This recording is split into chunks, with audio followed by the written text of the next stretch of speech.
느헤미야 10장 1절로 39절까지가 되겠습니다.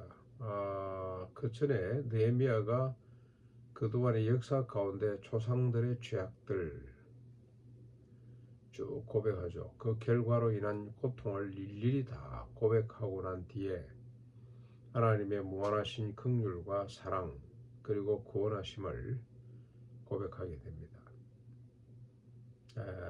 하나님께서 우리가 이렇게 이방인의 나그네가 되고 전 세계에 흩어져서 고통받는 민족이 된 것은 하나님의 말씀대로 살지 못했기 때문에 그렇다. 그러나 그동안도 하나님이 건져주셨고 또 이렇게 1차, 2차, 3차에 걸쳐서 다시 돌아오게 하셨다고 하나님의 은혜를 선포하게 됩니다. 그리고 이제는 하나님을 거역하지 않겠다고 언약을 세우고 방백들, 이 사람들, 제사장들로 하여금 서명하게 합니다. 인장을 치도록 그렇게 했습니다. 자, 그렇게 임봉을 하고 난 뒤에 이제 임봉한 사람들의 명단이 쭉 나옵니다. 오늘 본문에 1절부터 27절까지 누가 제사장 중에는 누가 레위 사람들 중에는 누가 이렇게 서명을 했더라 하고 쭉 명단을 기록하고 난 뒤에 그 다음에 이제 28절로 39절까지 나머지 모든 백성들이죠.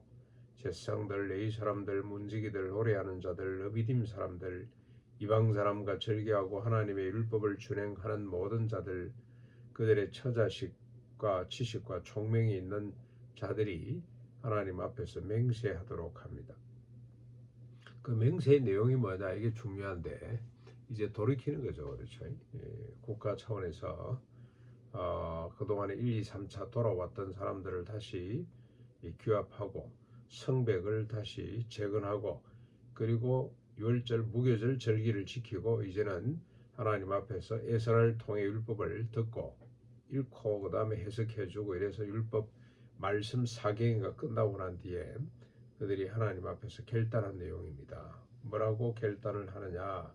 하나님의 종 모세를 통해서 주신 하나님의 모든 율법과 규례와 명령을 지켜 행하되 이방인과 혼인관계를 맺지 않을 것이며 안식일에 물건을 사고 팔지 않을 것이며 매 7년마다 땅을 쉬게 할 것이며 모든 빚을 탕감할 것이며 해마다 각기 3분의 1 세겔을 비축하여 하나님의 전을 위해서 사용하되 각종 제물과 나무를 위해 쓰게 할 것이며 제사 업무를 위해서 쓰도록 하겠다는 거죠.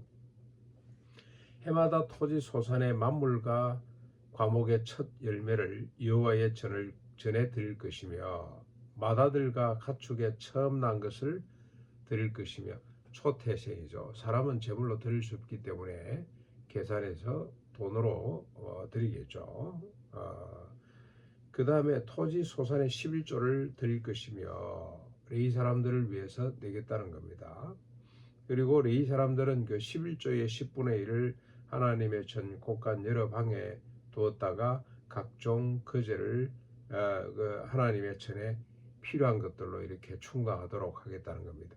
하나님의 전이 허물어지도록 내버려 두지 않겠다는 겁니다. 늘 하나님 성전을 수축하고 그 성전이 삶의 중심이 되도록 해서 하나님의 뜻대로 살아가도록 하겠다고 그렇게 결단을 하게 됩니다. 총체적이죠. 경제, 종교, 그다음에 문화, 그다음에 심지어 결혼관계, 문화 쪽 되겠죠.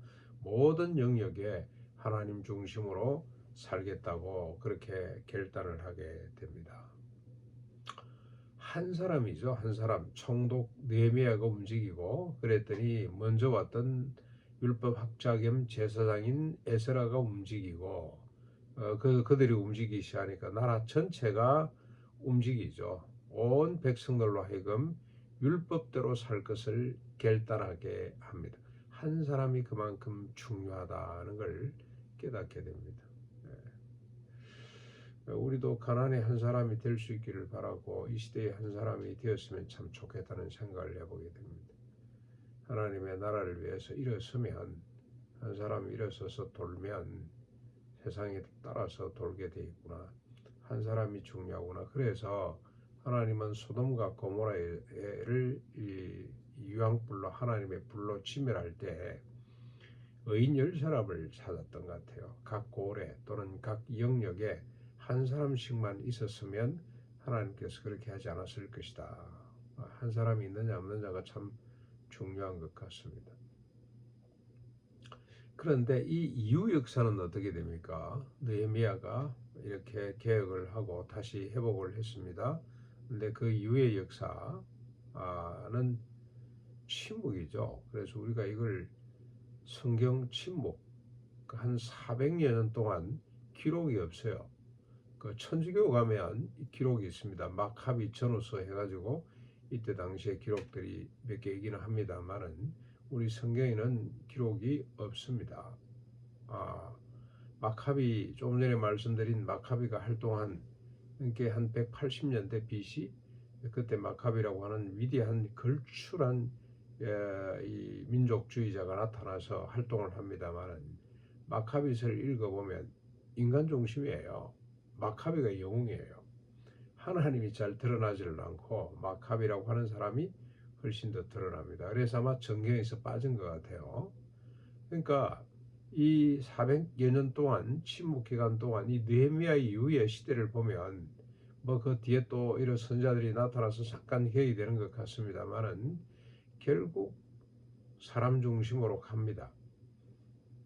그래서 패망하는 거죠. 패망의 상태가 계속 유지가 됩니다. 예수님 오실 때까지 계속 유지되고 있잖아요. 예수님 오실 때에도 어떻습니까? 그때 헤롯이라고 하는 이방인이 유대인의 총독으로 왕으로 총독보다 시몬이 더 높은 거죠.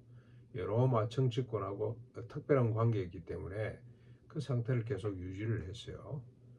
결국 어떻습니까? 인간은 이 존재 자체가 모순과 한계, 삭이죠. 우리 성경에서는 주로 삭하다, 악하다, 목이 곧다 이런 표현을 많이 썼습니다. 근데 또 우리가 달리 현대 우리가 이해할 수 있는 말로 하면 자기중심성에서 벗어나지 못하는 것이 인간이다. 그럼에도 불구하고 하나님은 인간을 버리지 않으신다는 것이 성경이 우리에게 주는 큰 교훈입니다. 하나님의 무한하신 긍휼과 사랑으로 구원해 주시는 분이다. 메시아를 보내주셔서 우리를 새로운 피조물로 다시 거듭나게 해주시는 분. 그래서 그리스도의 온전한 형성으로 닮아가도록 빚어 가시는 하나님, 이 하나님의 긍휼과 은혜가 이 성경에서 이야기하고 있는 핵심 주제입니다. 그러므로 인간이 할 수 있는 일은 뭐냐?